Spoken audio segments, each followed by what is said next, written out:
This is the Show Up Show, helping coaches, service providers, leaders, and entrepreneurs to master showing up to build their brand, authority, and grow their business.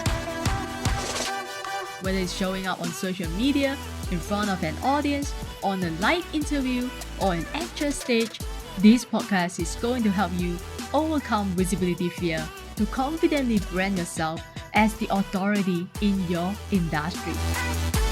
I'm Joanne Chan, aka the Confidence and Visibility Queen, and I am on a mission to share how I went from a nobody to the confident leader I am today, what I have learned and what I have done to build my brand and business from scratch, and help you do the same so that you can make an impact in the world with the meaningful work that you do.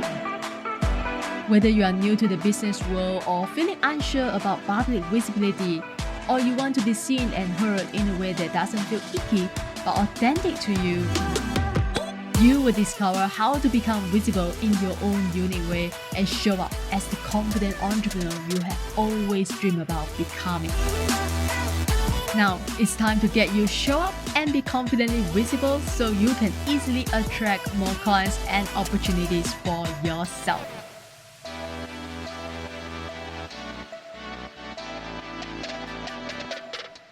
Our special guest today has more than 15 years of marketing experience working with one of the top brands in the world, all the way down to solopreneurs just starting out.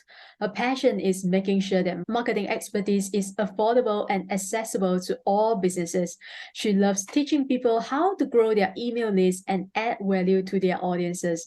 She learned a lot of hard lessons in building her business, so she's addicted to sharing her knowledge to make sure that others don't make the same mistake.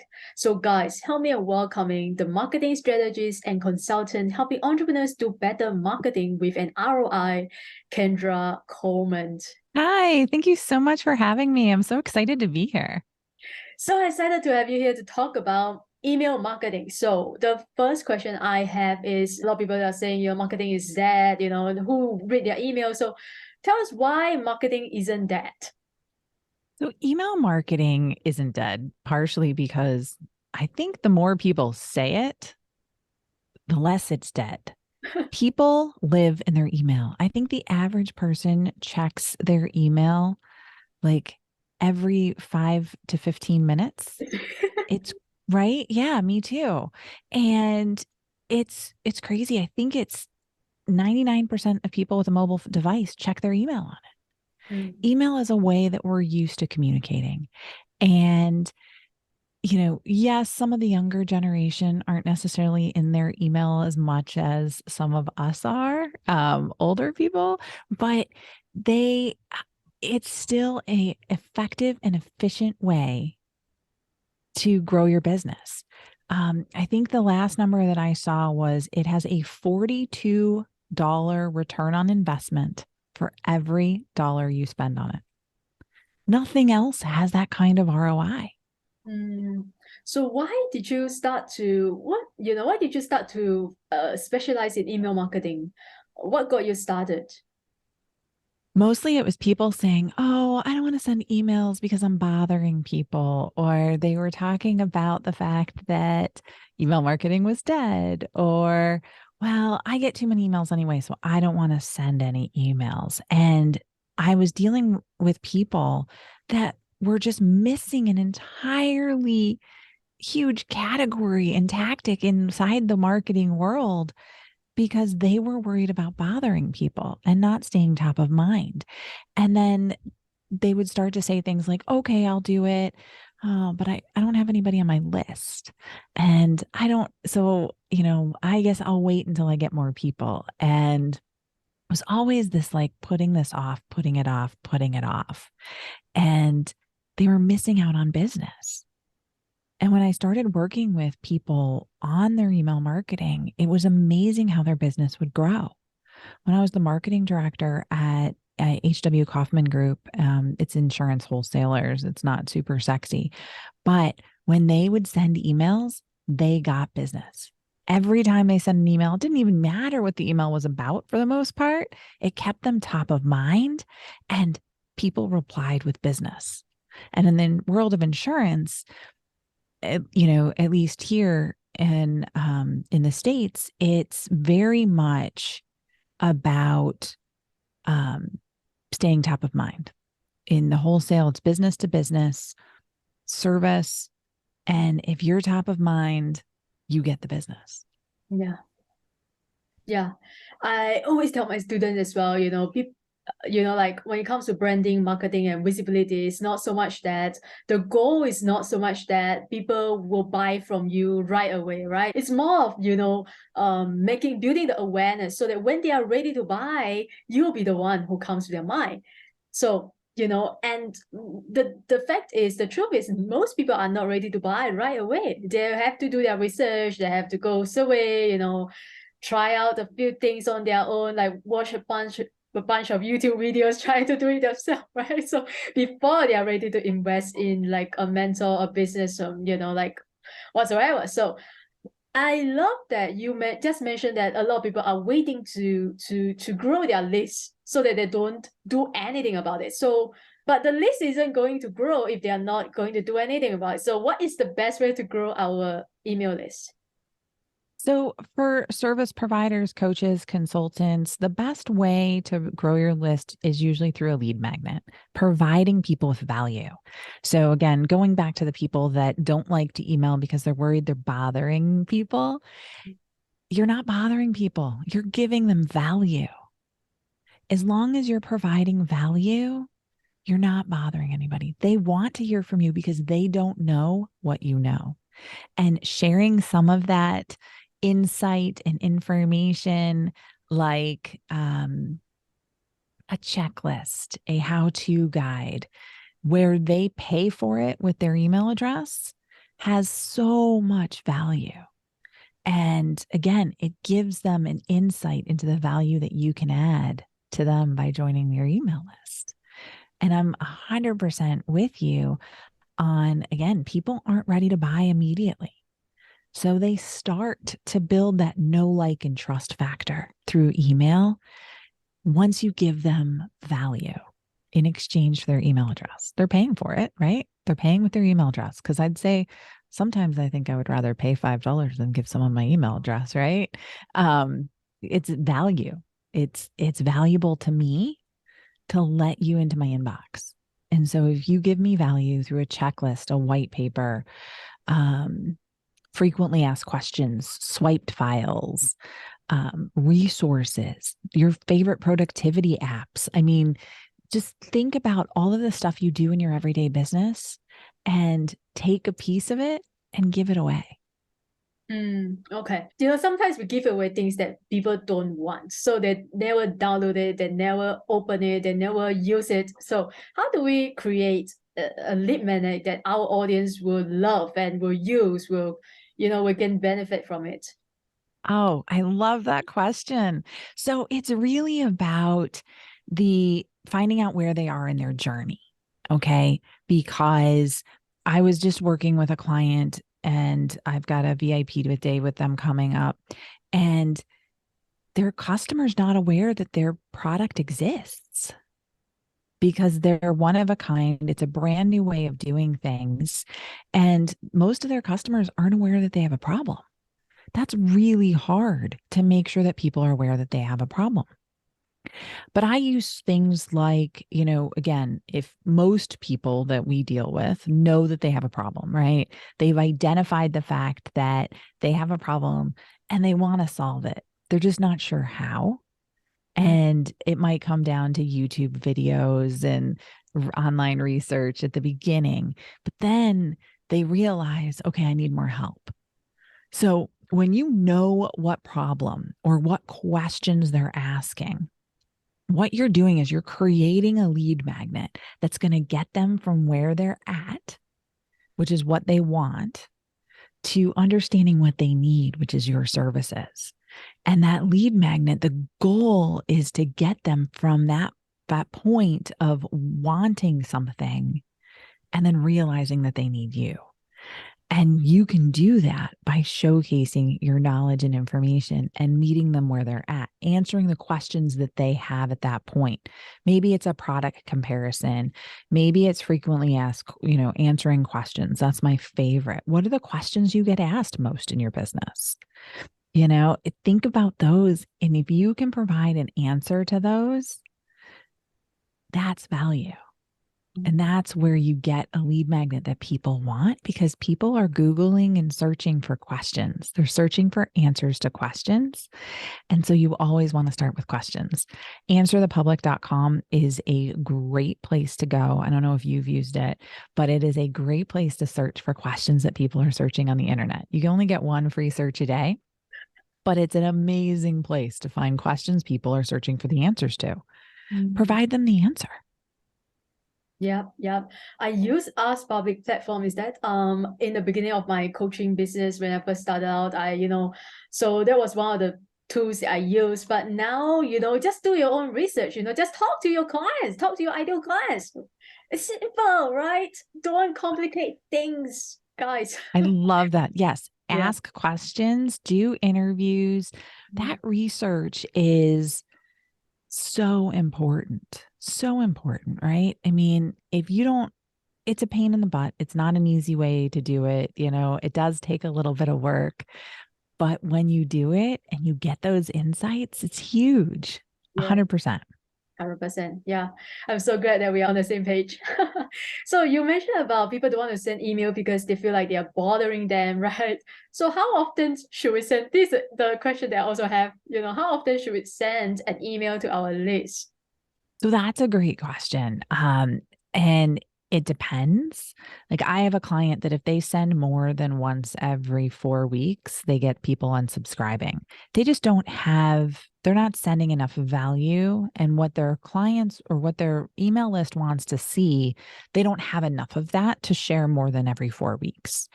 And that's okay, because that's as much as people want to interact with them. It still keeps them top of mind and it works.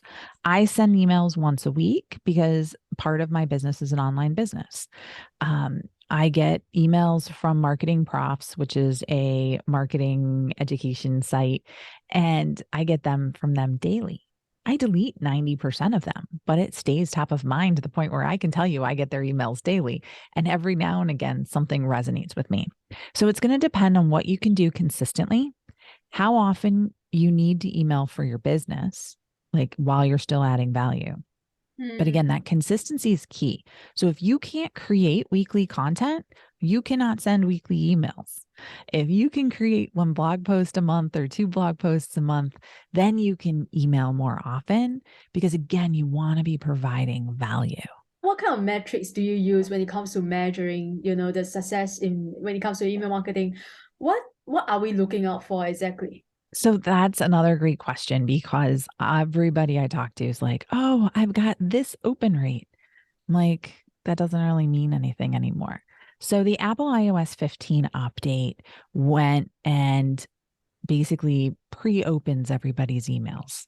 And I think it's something like 90% of people that have the Apple iOS 15 update, which rolled out in September of 2021, maybe. So again, it's been out for a while now. And I think 90% of people have opted into this pre-opening. It's part of Apple's privacy protection. And it's their mail privacy protection program. And what it is it's not letting us see when they open it, if they open it, what device they open it on, how often they open it, all of those things we used to get when they would download the images. Okay. So unfortunately, open rates and anything that's a percentage of open rates are no longer valid. So you want to be looking at things like the number of clicks, not click rate, because click rate's a percentage of opens. So you want to look at your deliverability, how many were delivered, how many were blocked as spam, things like that. You want to make sure you have good deliverability. You want to make sure you're getting clicks. So if people are not interacting with your emails and not clicking, they're not really doing anything for you, right?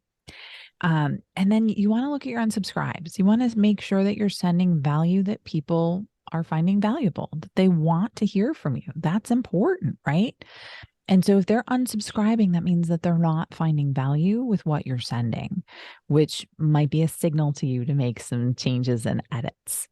Um, but those are some of the biggest ones to do. And then I look at my overall list growth. Am I trending up or am I trending down? Those indications let me know how my content is doing and how my clients' content is doing. How do we fix that then, when people are not clicking on our emails, they open, but, we cannot know. So right now, how we measure it is by clicks and people unsubscribing. So how do we fix that? Like, how do we make sure that we are sending, because I really want people to understand what does value even mean, what does value even mean? I'm going to go back to what you said. Talk to your ideal client. Okay. Interview them, find out what's important. Think about the questions that they're asking you. Or, again, I call it like, pick things up off the cutting room floor. So, what are the scraps that are coming out of what you're creating for your clients? Are you having a conversation with somebody about Facebook ads? I'm going to make this up. And if you're having a conversation with them about Facebook ads and how they can grow their business, what were the questions that they were dealing with? What were they struggling with? And answer those questions or provide those tips and provide that insight and information. You know a ton of stuff, right? You are an expert at what you do. And therefore, providing insights and your expertise is really what that value is. Answering those questions, giving people insights and a piece of your expertise is really what makes a difference. Yeah, I love it. Totally. So how do we, because we also have like social media, a lot of things to do as entrepreneurs, online business owners. So how do we integrate? Because I always see a lot of people, they have Instagram, they have TikToks, they have LinkedIn, they have Facebook, but they don't have an email list, right? They don't send emails to their followers or their audience. So how do you integrate email marketing with other marketing channels like YouTube or, Instagram and content marketing? So I love it. And I'm sure you've heard this before and probably said it before, but social media is rented land. You own email marketing. So Facebook goes down, Instagram goes down. You can't access those people. I don't care how many followers you have on TikTok or Instagram or Facebook. It doesn't matter because you can't get a hold of them. Email marketing, you own that list. If you want to start with Constant Contact and go over to ConvertKit or wherever you want to go, you can do that because you can just export those contacts and then import them into a new system. You can't do that with the social media networks. So if Meta decides to shut the doors tomorrow, there are a lot of businesses that are going to be hurting, right? Yeah. So I think it really comes down to, I view social media as a way to funnel people into my email list. That is a great place to talk about your freebies, to have some videos, your goal is to get the people that like and follow you to join your email list so that you own that relationship and can build even stronger know, like, and trust with them. I think it's my own observation. I think a lot of people don't build their email list. They work so hard to build their followings, on Instagram, TikTok. It's because email marketing, you have to buy the software, right? To store your list, to send out an email, and it's a cost. They see it as a cost, a business cost. What would you say about that? So again, there's a $42 return on investment for every dollar you spend. So first off, it's an investment, not a cost, because it has a return. Okay. That's important to keep in mind. And then I would say you can find inexpensive places to go. So ConvertKit is free up to the first 1,000 subscribers.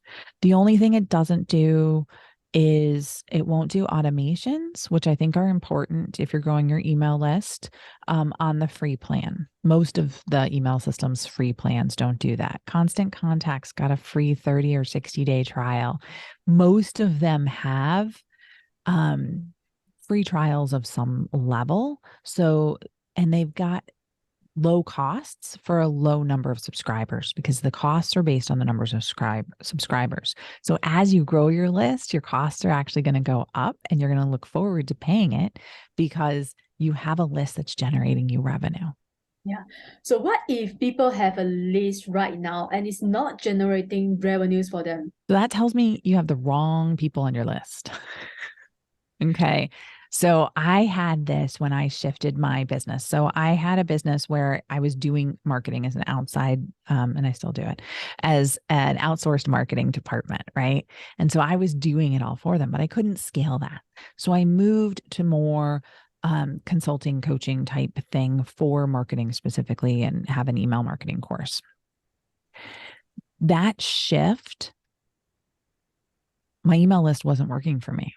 And the reason why is because all those people wanted done for you marketing that were on my list. They didn't want to do it themselves. I didn't have a do it yourself audience on my list. And so I had to tweak my freebies and start really promoting things to draw in a target that wanted to do it for themselves, not the ones that wanted me to do it for them. And so I would say a lot of times you're going to end up with some freebie seekers on your list, and they're not going to buy from you.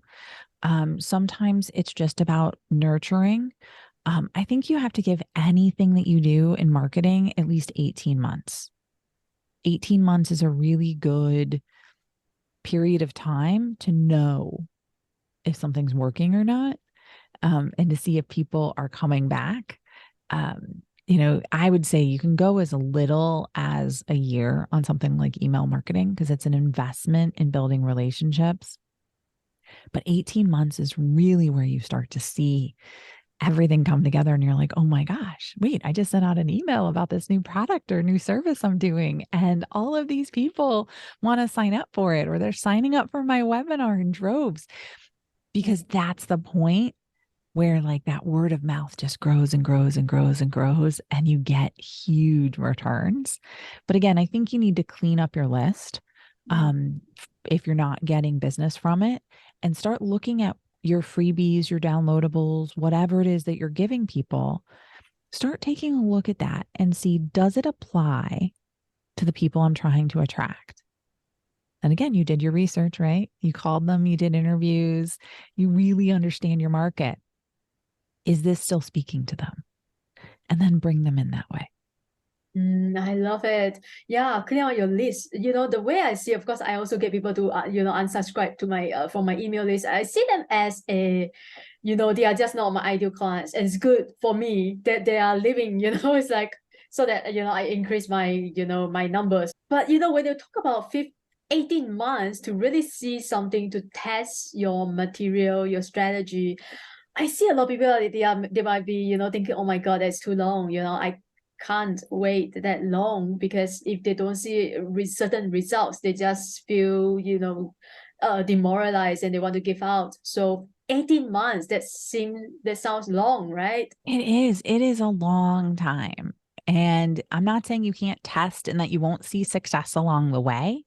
I'm saying 18 months is where you'll really start to see things rocketing up beyond what that is. And I get it. It's hard. It's hard to wait, but you have to make that commitment to that, because as you were saying earlier, people don't necessarily want to buy from you right away. Yeah. They don't know you well enough to make that investment, or to really realize that they're not going to be able to fix it themselves with YouTube videos, right? And so because they have to make that transition that you're helping them with through your regular emails and your consistent emails, you're going to help them transform and realize that they need you. But that doesn't happen overnight. For some people, it might take a month. For some people, it might take them 12 months. And then, oh, by the way, they're going to forward your email that has such great value and insights and answering the questions that they're dealing with to their friends and people that they know that can benefit from your advice. And then they sign up for your email list, and it just grows. And it grows to a point where, again, you start making money every time you send an email asking about business. the other issue is that a lot of people don't want to sell. They are afraid of selling, so they don't even sell at all. So they just keep adding value, sending value, right? Sending freebies.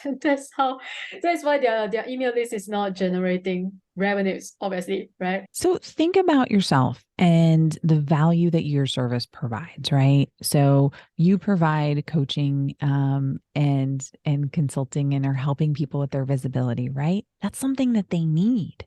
They need that help. They need your expertise and your advice and your insights and your lessons learned. You asking somebody to sign up for your program or for a meeting with you is not selling. It's letting them know that you're available to give them your expertise. Yes, you charge for it, but you just have to think about it not as selling, but as providing them the option to make themselves better. That's my favorite part. Yeah, yeah. I always say selling is service, selling is service, because if you are not selling to your audience, your ideal clients who are waiting for a solution to help them get unstuck or whatsoever, then you are not helping them at all, right? Yes. You are doing them a huge disservice. Isn't it true? Right. Yeah. Yeah. So it's how you see. I think it all comes down to fear again. Like if there is another underneath fear beneath it, right?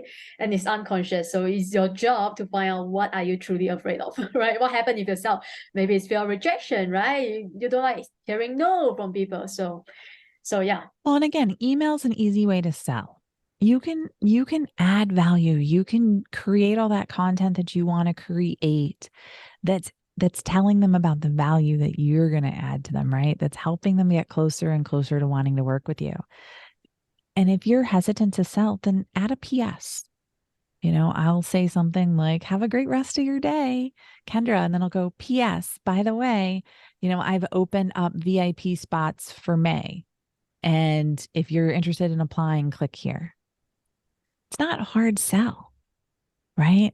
They want to know more, or if you want to know more, set up a 15-minute consultation with me. Whatever that next step happens to be for them, you can do that. And it's not selling. Like, it doesn't feel like selling. It doesn't have to be yucky. Okay. Just figure out how you want to ask for that business and give them the opportunity to do it. Because if you don't ask, someone else might.